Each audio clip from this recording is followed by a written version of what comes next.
Formula 1, 2, 3, 4 అవేమో regular internal combustion engines, ice engines అంటారు వాటితో జరిగే రేసులు. ఫార్ములా ఈ అంటే ఎలక్ట్రిక్ వాహనాలతో జరిగే రేసు ఫార్ములా ఈ.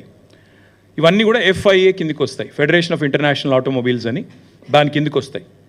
ఎట్లయితే క్రికెట్లో మనకు BCCI, ICC రెండు ఉంటాయి. BCCI అంటే Bharat cricket board of cricket control India, ICC అంటే ఇంటర్నేషనల్ క్రికెట్ కౌన్సిల్.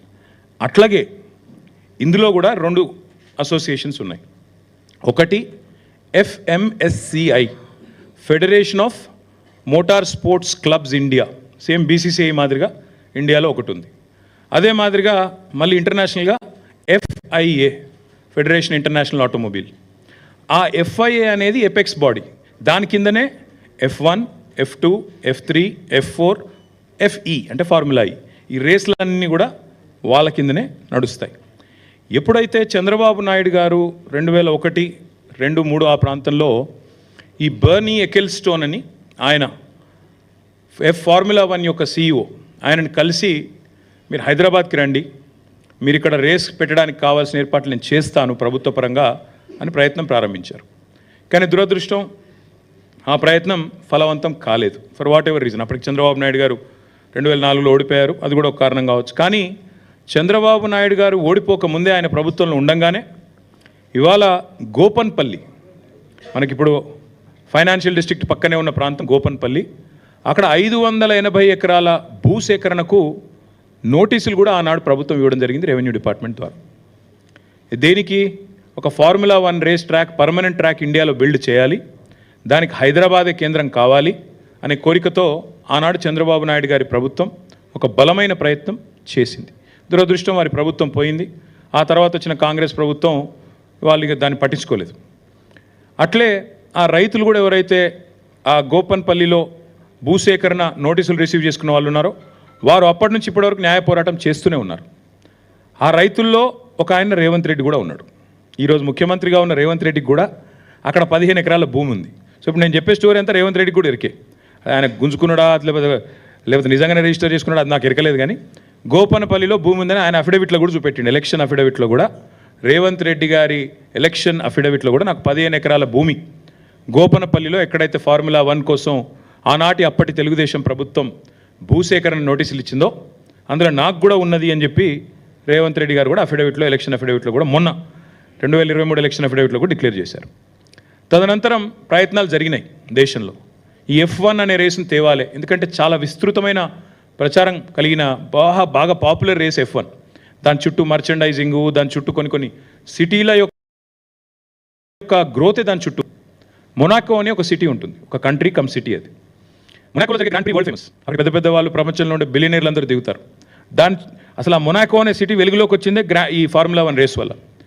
అట్లా ఒక ఫార్ములా 1 రేస్ని ప్రపంచవ్యాప్తంగా ఒక అంచనా ప్రకారం 200 కోట్ల పైచిలకు మంది చూస్తారు.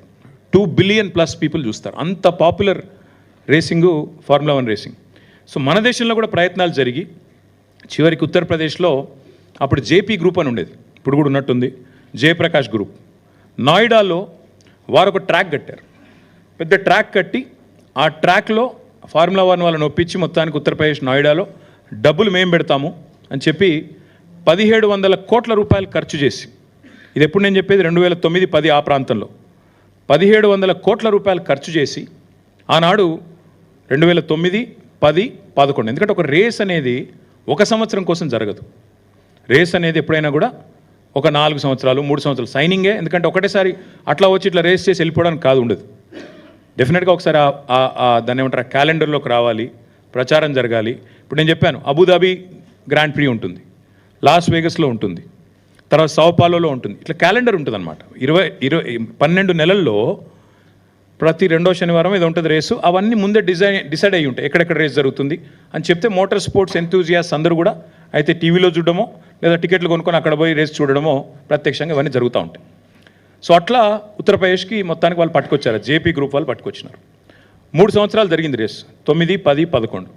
ఫర్ వాట్ ఎవర్ రీజన్ 3 సంవత్సరాల తర్వాత వాళ్ళకు ఫార్ములా 1 వాళ్ళు ఇక మళ్ళీ మేము రాము ఇండియాకి అని చెప్పి క్యాన్సిల్ చేసుకొని 11 తర్వాత వాళ్ళు వెళ్ళిపోయినారు. రీజన్స్ నాకు తెలియదు. కానీ దాదాపు అప్పట్లో JP గ్రూపు, అక్కడ ఉత్తరప్రదేశ్ ప్రభుత్వము, అందరు కలిపి ఖర్చు పెట్టిన అమౌంట్ 1500 నుంచి 1700 కోట్లు, 1500 నుంచి 1700 కోట్ల రూపాయలు ఆ రేస్ నిర్వహణ కోసం ఖర్చు పెట్టారు. సరే, అందులో కొంత రెవెన్యూ కూడా వచ్చి ఉంటుంది, వచ్చిన వాళ్ళు చూడడానికి, స్పాన్సర్స్, దానికి దీనికి కొంత రెవెన్యూ కూడా వచ్చి ఉంటుంది. తర్వాత ఇంకా మళ్ళీ భారతదేశంలో మోటార్ స్పోర్ట్స్ రేసులు ఆ స్థాయిలో ఎన్నడూ జరగలేదు, చిన్నవి జరుగుతుంటాయి. ఫార్ములా 4 రేస్ అని మొన్ననే చెన్నైలో జరిగింది. నిన్నగాక మొన్న మీరు చూసింటారు, అమిత్ షా గారు జమ్మూ కాశ్మీర్లో ఫార్ములా 4 రేస్ జరిగింది, ఇది గర్వకారణం భారతదేశానికి అని కూడా మొన్ననే ట్వీట్ చేశారు, చూసింటారు మీరు. అట్లాగే చెన్నైలో మొన్ననే అక్కడి ప్రభుత్వం, స్టాలిన్ గారు, వారి కుమారుడు డిప్యూటీ సీఎం ఉదయ్ స్టాలిన్ 42 కోట్లు ప్రభుత్వం నుంచి ఖర్చు పెట్టి ఫార్ములా 4 రేస్. ఫార్ములా 4 అంటే నిజంగా చెప్పాలంటే ఫుడ్ చైన్లో చాలా కింద ఉంటుంది, F1 తర్వాత F2 తర్వాత F3 తర్వాత F4 అలా. సో ఈ రకంగా ఈ రేసుల కోసం దేశవ్యాప్తంగా పోటీ ఎప్పటి నుంచో ఉంది.